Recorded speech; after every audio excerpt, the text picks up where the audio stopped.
I know that something special comes out when I'm under pressure, because I truly don't understand what's inside of me until I'm placed in a place of pressure.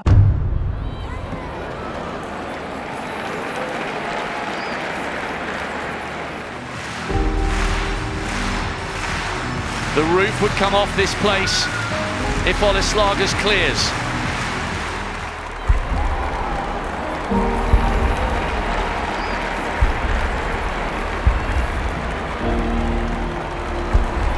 Because you have to run at it with full intensity, full, like 100%.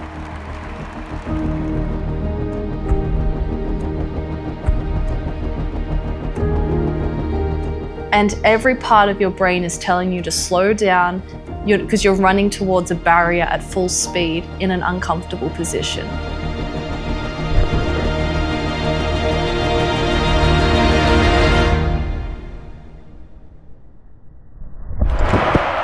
It's this to put herself in the shake-up for a gold, and she's done it!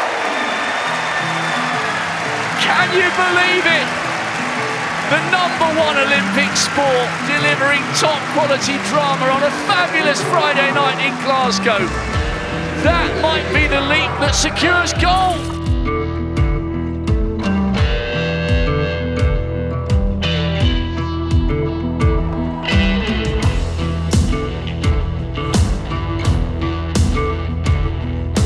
Yeah. Ooh, this is the first take of the interview. High jump isn't the goal. High jump is just the thing that's molding me to become who I've always meant to be. I don't want to be remembered by the heights that I've jumped, but the way that I've loved.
With high jumps, for people that have never done it before, is that it's very technical.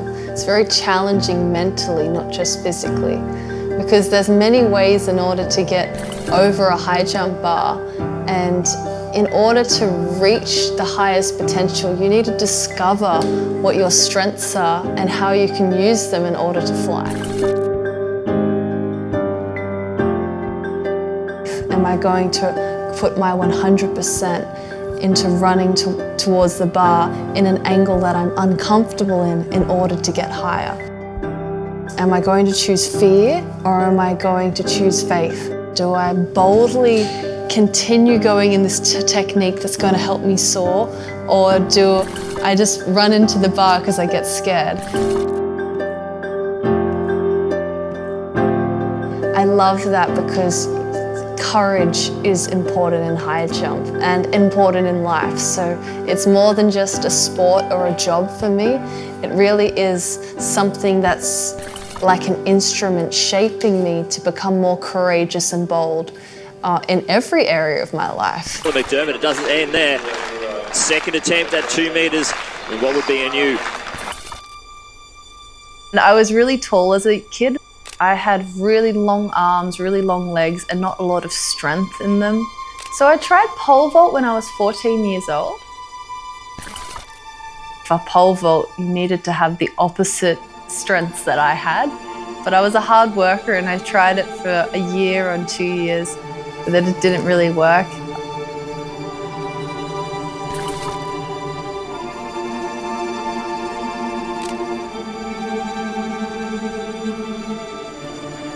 tennis, couldn't hit the ball, and so it was sort of like, well, athletics and sports and things are just not going to be me.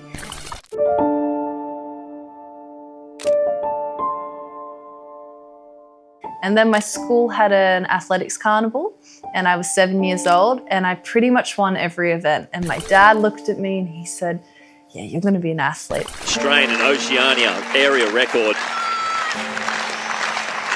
And then it was a year after that we got introduced to high jump. And I remember trying it out and it was only a few steps. You landed on this big mattress and it was called high jump. And I thought, if this is a sport, this is for me.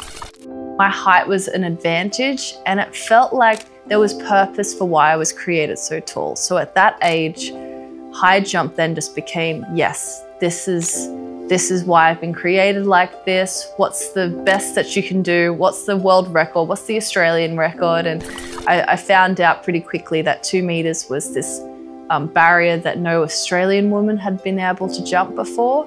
And it just seemed to click with me of, I'm going to be the one to do it. McDermott, it doesn't end there. Second attempt at 2 meters in what would be a new Australian and Oceania area record.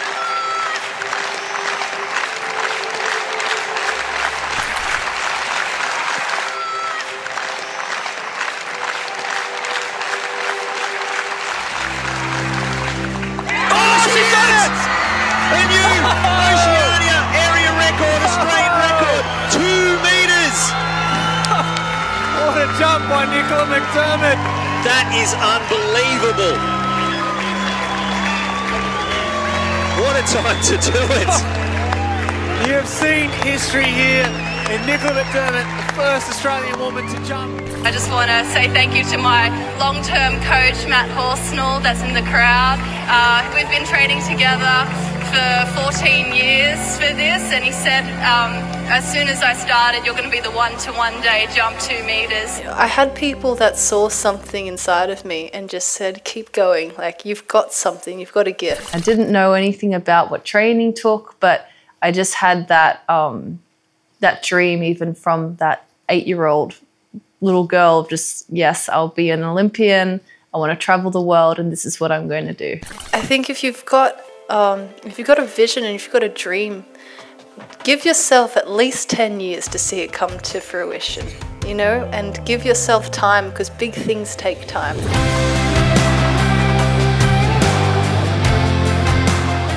Weiterhin fordert 2:01. I think the most challenging thing is being consistent. You can have an amazing jump over 2 meters, but it doesn't mean that you do the next height. You need to be able to do it again and again in every weather condition, in every circumstance, in every stadium, in every competitive field. And with high jump, it's not just about being great in training or being great in one jump. You have to do that again and again.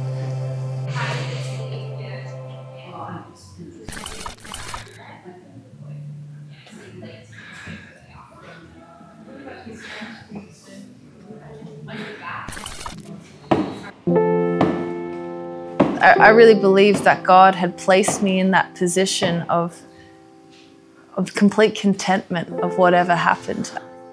All of these years of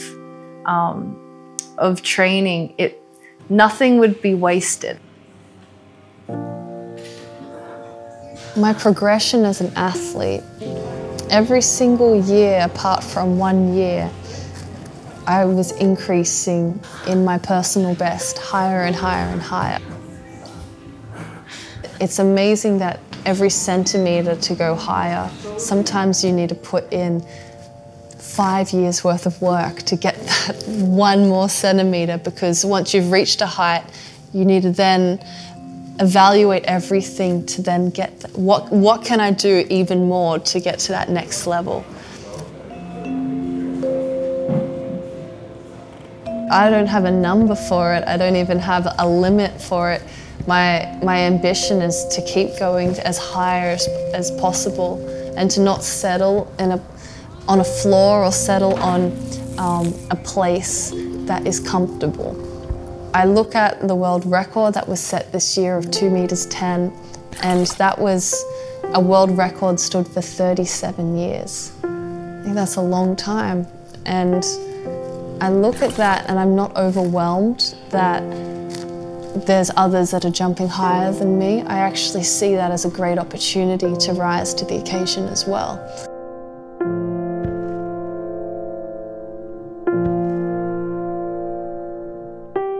I don't want to be too shy to pursue that, because at the end of the day I know athletics is very short, and so my ambition is to aim for the absolute highest of heights and the highest achievements in sport.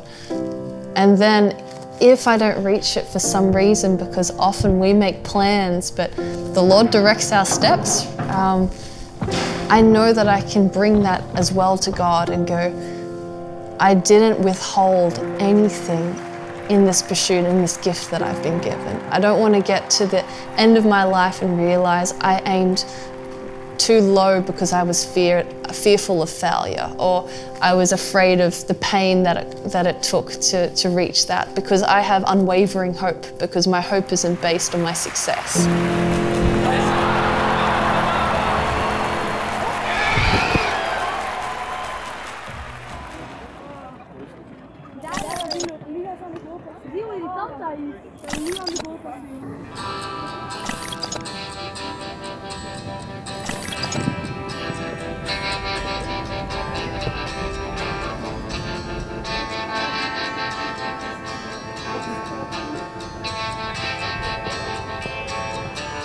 I picked up that during the last Olympics, after all of your attempts, you were writing, you were scribbling something away on the green book, and actually we are all very curious about what you were writing in it. So could you share that with us, if that's not a secret? I don't know. I'm very curious.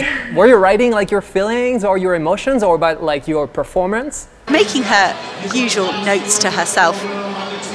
Yeah, she does that, doesn't she? After every jump, she scribbles down her immediate thoughts. Here she goes. If she doesn't give herself a 10 out of 10 there, then she's not being fair to herself. 94, 1,97 und ja, Sie kennen das Buch von Olisлагерс. Do you have the book with us, with you right now? Wow, that is it. Wow. That's what we're talking about. It's very interesting, so it's just a normal book. So I train 6 days a week, and there's so many lessons that I learn, so I make sure that I write them down. And it's not as important as if I lost this book today for some reason, the learnings wouldn't be lost, because the power was in the process of actually doing it. When I do high jump, I rate myself out of 10. And the reason why I do this is because when I did a bad jump, your coach gives you so much feedback, but when you do a good jump, you don't get feedback. So I found if I rated myself out of 10, it helped me focus on what I did well and how I need to jump better to make the next height. And in order to get consistency, you have to be consistent in the way that you reflect on your jumps. And so this is a way that I've worked with my team of, I know if I write it down, I can look at it, I can evaluate, okay, what have I done right and what have I done wrong? Oh, that's the entry for posterity, isn't it? You talked earlier about one of the most famous bits is Aussie sporting memorabilia in years to come. Just a bit. Just a bit. Well, a lot of the media will be asking that question. What is she writing down? Look at that.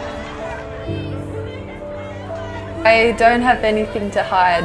I decided when I went to the Olympics that everything that people will see in my life, whether they like it or whether they don't, I have a clear conscience that it will inspire them if they keep looking, and if they see things in the diary that I wanted to keep as private, then maybe I'm stopping someone from being inspired. I think it is a real key for me, and on the days that I don't compete, I make sure that I might put something or paste a picture or draw a picture within that, or I might need encouragement. So for me, the verse of the Bible verse of the year for me was Isaiah chapter 40 verse 31 of those who hope on the Lord and wait upon the Lord shall renew their strength. You know, they will rise up on wings like eagles. And I realize when I'm feeling weak and I'm feeling tired and I'm feeling weary, that's a great opportunity for God to renew my strength. So it's that verse becomes even more when I might have 20 minutes out there in the competition and I've looked at everyone in the stadium and then I've watched my competitors and I've cheered for them, but I might need that reassurance, so then I'll open up. And the things that I wrote in the past, I then get to be encouraged by in the very present. And I've seen more people start bringing their notebooks into the competition, and I've started seeing this maybe trend or like movement of people doing it. And a lot of people are so curious, you know, what's in that book? You know, what's that Olympic medal worth in the book? And it's great, but none of this would make sense to anyone else. It's just personal.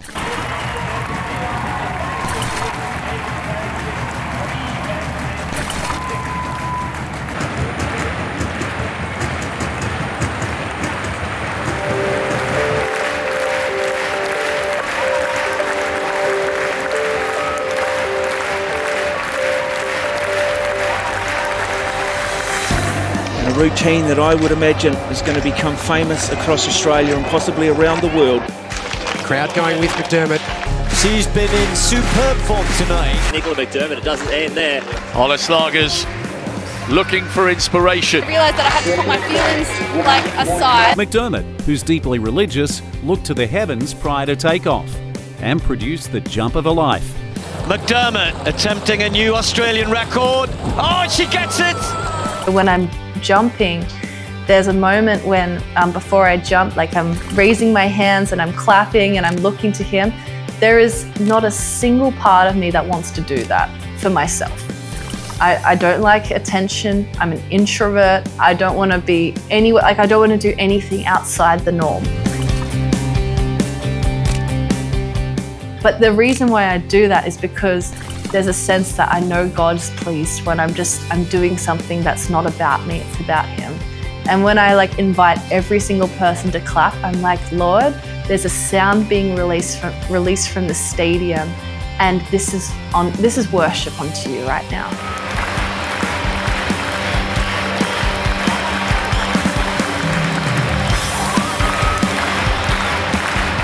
And what I love to do is I love to look into the stadium, and it might just be a sea of people, but I love just looking at the ones.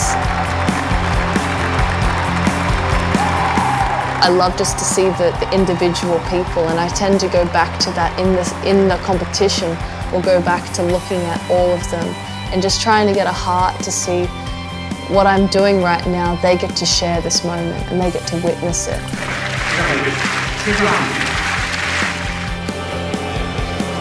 People don't know that they're worshipping God when they're clapping with me, but I'm inviting them into this. So.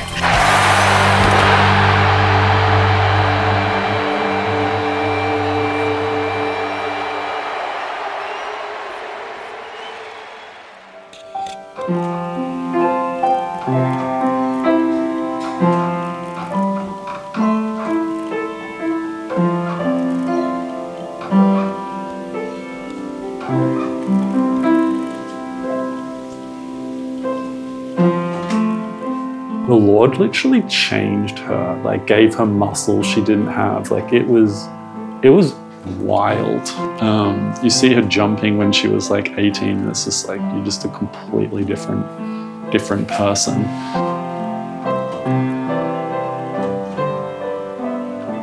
And I think she realized that this is all for an audience of one, and that's kind of where she went.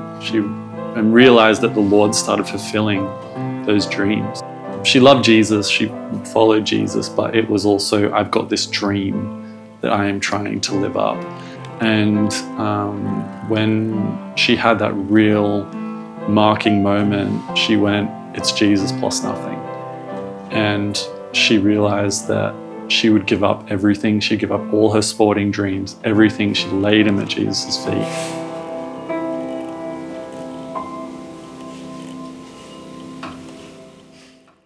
You know, one of the things was like, don't worry about your life, what you will eat or drink, or your body, or what you wear.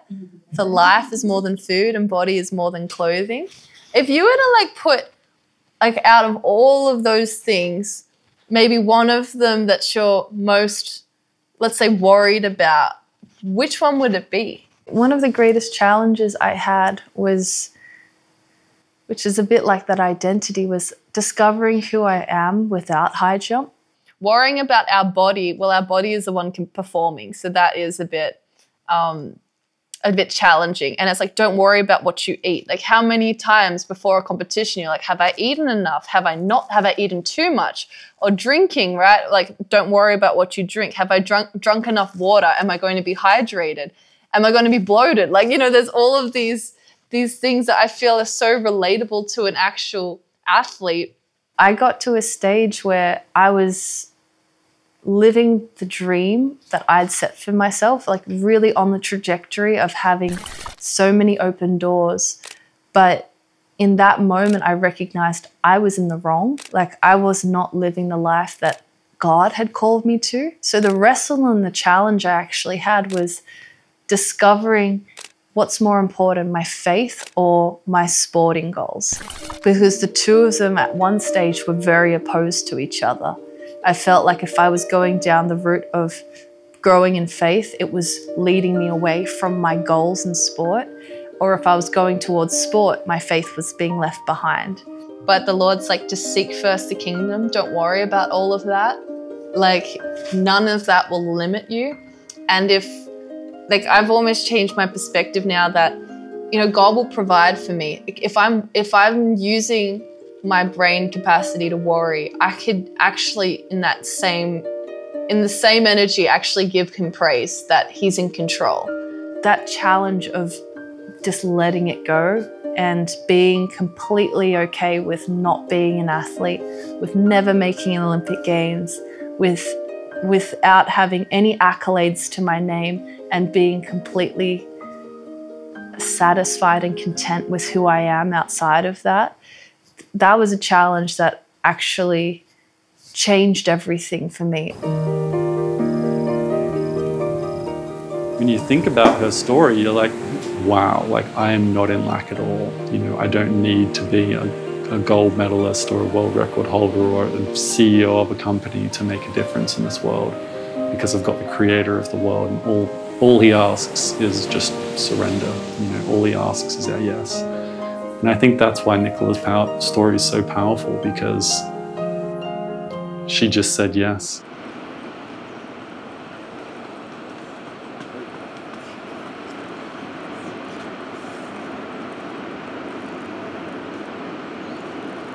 I don't want to be remembered by the heights that I've jumped, but the way that I've loved. So that when I left sport, people don't remember like, oh, I remember that 2.03 jump. I think they'll be like, I remember who she was. If this is just like a little bit of encouragement for one person watching that anything is possible when you have faith, then I've done my job today. Nothing can be taken away or given to me that will increase my joy, because my joy is complete and fixed on what Jesus has already done for me.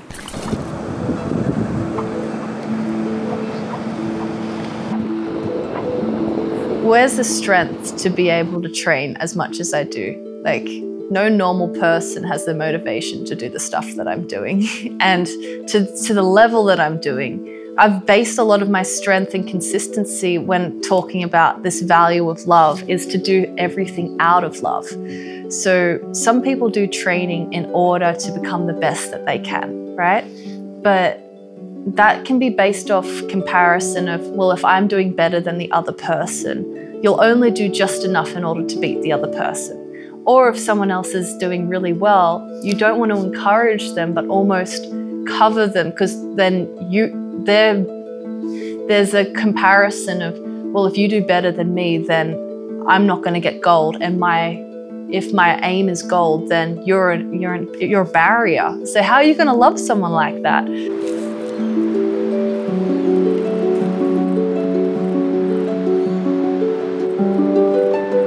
When you do it with your eyes closed, all of a sudden it's amazing the things that go into your head.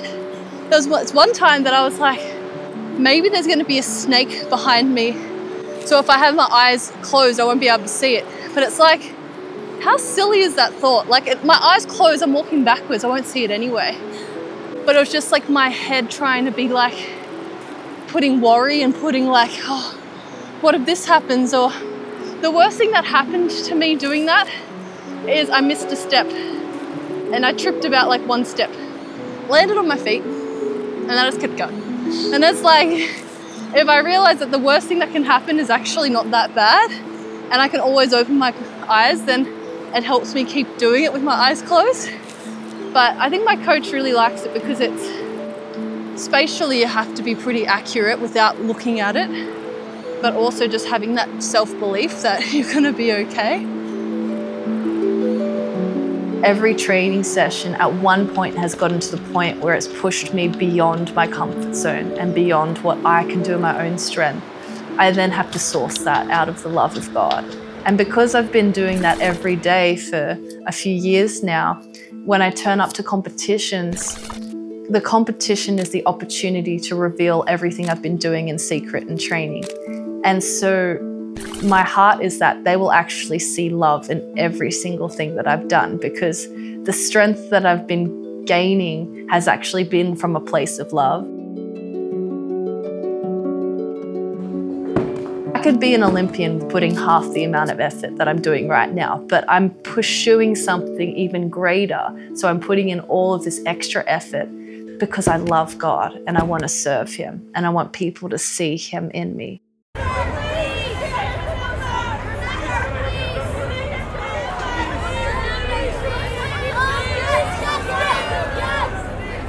I really believe that when people see me jumping, they're not just seeing a girl jump over a bar, they're actually seeing love in action.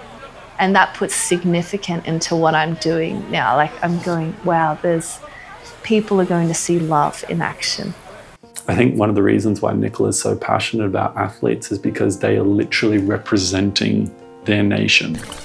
They are the representation. When they're in that chair, when they're dancing, singing, running, jumping, they're a representation of their country. And we've realized as well that at the same time, they're a representation of the kingdom of God. You know, my faith in God actually allowed me to believe for the greater things and to not see these heights and these barriers as stopping me from reaching that dream of being like a world championship and jumping high, but to actually springboard me there. She just sees her sport as like the instrument that she uses to worship the Lord.